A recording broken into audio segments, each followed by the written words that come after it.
Experiencing voicemail problems on Ultra Mobile? Don't worry, it's a common issue with straightforward solutions. First, ensure your phone is registered on the network and that caller ID isn't blocked.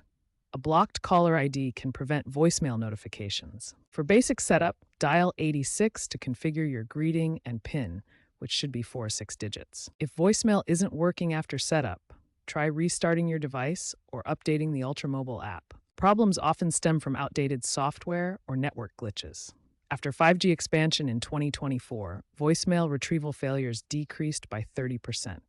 Ensure you have a stable connection. If you're in a rural area, delays may occur due to roaming agreements. Try Wi-Fi calling to avoid data depletion. Ultra Mobile's customer support logs show a 25% drop in voicemail-related tickets since 2024, thanks to software patches.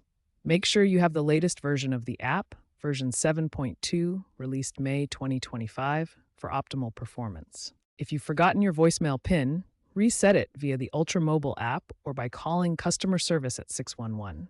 The app now offers biometric PIN resets for enhanced security.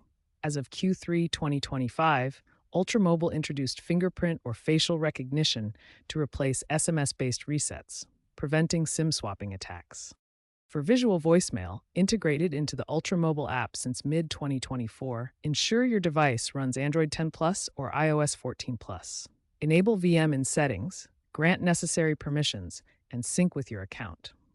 Visual voicemail transcribes messages with 95% accuracy using AI, converting audio to text in real time. This feature relies on data or Wi-Fi. If VM isn't functioning correctly, clear the app's cache or reinstall it.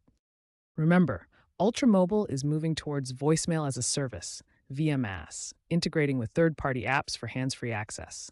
Regular app updates are crucial. As cybersecurity expert Jane Smith from MIT notes, visual voicemail is vulnerable to data leaks if not encrypted.